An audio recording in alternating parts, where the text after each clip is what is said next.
Assalamualaikum warahmatullahi wabarakatuh. Kembali lagi di channel Caki dan Bara.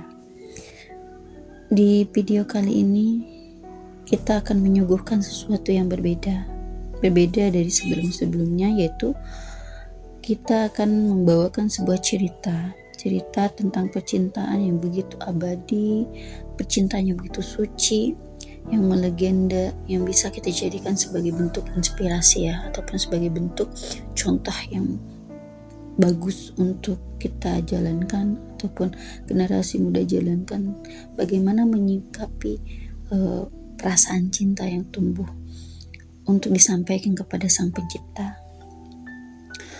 Seperti halnya di dalam judul video ini, saya tuliskan dengan judul Cinta di Langit yang Membumi antara Sayyidina Ali bin Abi Thalib dan Fatimah Az-Zahra, sang putri bungsu Rasulullah Shallallahu Alaihi Wasallam.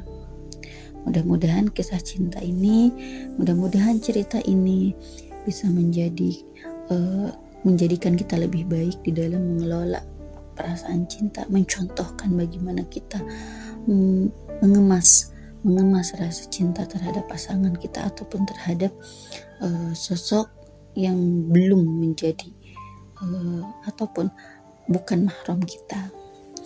Oke, kita ikuti saja ya ceritanya. Mudah-mudahan ada manfaatnya, dan juga jangan lupa untuk like, subscribe, dan komen video ini agar bisa lebih maju lagi. Marilah kita buka kembali ingatan kita, lembaran sejarah bagaimana kisah keluarga Rasulullah Shallallahu Alaihi Wasallam dapat menjadi tauladan bagi kita dalam berkeluarga. Salah satunya bagaimana kisah cinta antara putri bungsu Rasulullah Shallallahu Alaihi Wasallam, yakni Fatimah Az-Zahra dengan suaminya Ali bin Abi Thalib. Kisah cinta yang sudah terpendam sejak lama. Kisah cintanya yang sangat terjaga kerahasiaannya dalam kata, dalam sikap, dan ekspresi mereka begitu terjaga. Bahkan konon katanya, saking tertutupnya, saking rahasianya, syaitan pun tidak bisa mengendusnya. Mereka bisa menjaga ijah mereka hingga Allah telah menghalalkannya. Begitu kuat, begitu takutnya mereka, begitu hebatnya mereka menjaga sesuatu yang bukan haknya, sampai setan pun tidak tahu, tidak bisa mendeteksinya. Masya Allah ya teman-teman semua. Ali bin Abi Thalib adalah sepupu dan salah satu sahabat yang istimewa di mata Rasulullah Shallallahu Alaihi Wasallam. Selain beliau tinggal langsung bersama Rasulullah, dia juga seorang pemberani yang pernah menggantikan posisi tidur Rasulullah di saat hijrah, dan juga seorang mujahid perang yang gagah. Bisa kebayangkan ya sosoknya seperti apa dengan profil singkatnya. Nah, sementara Fatimah, putri Rasulullah Shallallahu Alaihi Wasallam, begitu taat. Selain daripada dia yang memiliki sifat taat, dia pun memiliki sifat yang penyayang dan sangat peduli pada Rasulullah Shallallahu Alaihi Wasallam. Selalu ada di samping ayahnya dalam setiap kisah perjuangan yang sang ayah lakukan ketika membumikan nilai-nilai Islam di tengah kafir Quraisy. Begitupun dengan Fatimah. Saking cintanya kepada sang ayah yang sedang berjuang dia selalu mendampinginya. Masya Allah ya. Ali sudah menyukai Fatimah sejak lama. Kecantikan putri Rasulullah ini tak hanya jasmaninya saja. Kecantikannya, ruhaniyahnya melintasi batas hingga langit ketujuh. Masya Allah ya. Kendalanya adalah perasaan rendah. Yang menjadi kendala adalah perasaan rendah ya, perasaan rendah hati ataupun perasaan tidak percaya diri yang ada pada Ali bin Abi Thalib. Kenapa demikian? Dia berpikir, apakah mampu ia membahagiakan putri Rasulullah dengan keadaan yang sangat terbatas? Apakah mampu dia menjadi suami yang terbaik untuk sang putri bungsu Rasulullah? Itu yang selalu menjadi bayang-bayang di pikirannya. Pada suatu ketika datanglah sebuah momen di mana Fatimah itu dilamar oleh seorang laki-laki yang sangat ataupun yang selalu dekat dengan Nabi, yang telah mempertaruhkan kehidupannya, mempertaruhkan harta, mempertaruhkan jiwanya. Untuk siapa? Untuk Islam. Selalu menemani perjuangan Rasulullah Shallallahu Alaihi Wasallam sejak awal-awal risalah ini. Siapa dia?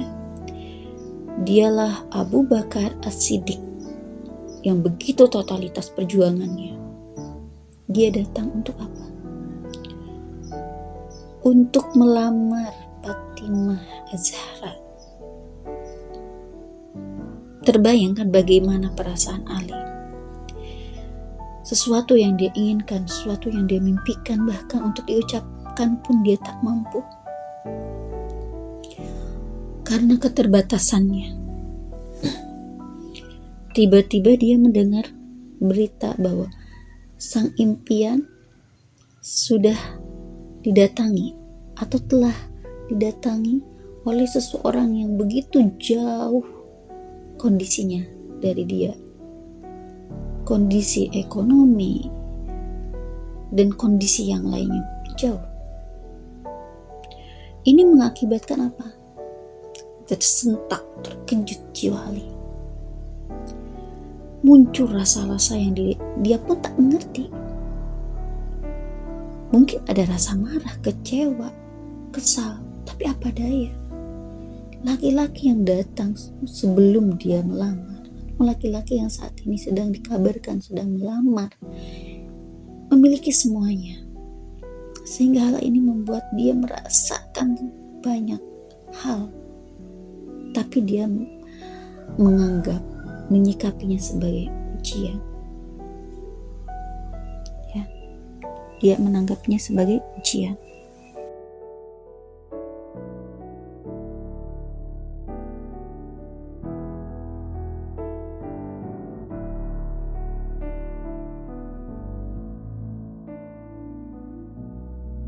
Ali merasa belum ada apa-apanya bila dibandingkan dengan perjuangannya dalam menyebarkan risalah Islam. Ya. Dia berpikir terus, entah sudah berapa banyak tokoh-tokoh bangsawan dan saudagar Mekah yang masuk Islam karena sentuhan dakwah Abu Bakar. Sebutlah Utsman, Abdurrahman, Tolhah, Jubair, Sa'ad, Mus'ab. Nah ini orang-orang yang tak mampu dan tak mungkin dilakukan oleh anak-anak yang seperti Ali. Dan tak sedikit juga para budak yang dibebaskan oleh Abu Bakar. Sebutlah Bilal, kemudian Bilal bin Rabah, Khabab, dan keluarga Yasir, juga Abdullah ibnu Mas'ud. Ya. Melihat prestasi itu semakin merasa kecil lah perasaan Ali. Kemudian dari sisi finansial Abu Bakar, dia seorang saudagar yang kaya raya ya, dan tentu akan lebih bisa membahagiakan Fatimah. Sementara Ali, siapa Ali?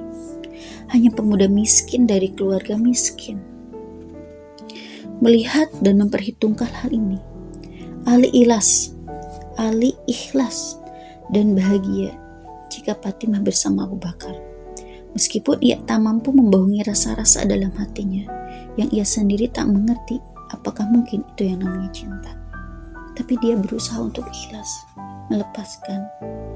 Begitulah ya sifat-sifat dari seorang sahabat Rasulullah itu. Dia malah mendukung. Demi apa? Demi kebaikan diri orang tersebut, demi kebaikan sahabat, demi kebaikan Islam terutama ya. Namun apa yang terjadi? Ternyata lamaran dari Abu Bakar ditolak oleh Fatimah sehingga hal ini menumbuhkan kembali harapannya. Nah inilah berita terbaiknya. Dengan gemerlapnya itu prestasi, kemewahan harta, tapi ternyata Fatimah menolaknya. Kemudian Ali kembali mempersiapkan diri, berharap dia masih memiliki kesempatan itu. Namun ujian datang kembali. Setelah Abu Bakar mundur, muncullah laki-laki non gagah perkasa, berani. Siapa dia? Dia adalah seseorang yang dengan masuk Islamnya mengangkat derajat kaum muslimin. Seorang laki-laki yang membuat syaitan berlari takut dan musuh-musuh Allah itu bertekuk lutut, dan seseorang yang diberi gelar Al-Falaq. Kebayangkan satu yang begitu jauh kondisinya dari Ali yang membuat dia mundur. Telah berlalu, Allah datangkan ujian baru yang lebih lagi, yaitu sosok yang setan pun takut, dan dengan dia masuk Islam mengangkat derajat Islam, dan bahkan ketika dia masuk Islam tak ada musuh yang berani mengganggu Rasulullah, mengganggu orang-orang muslim, bahkan bertekuk lutut. Bisa dibayangkan sosok itu siapa? Kita lanjut di part 2. Terus dipantau ya channelnya untuk sosok ini. Kita lanjut di part 2. Terima kasih. Wassalamualaikum warahmatullahi wabarakatuh.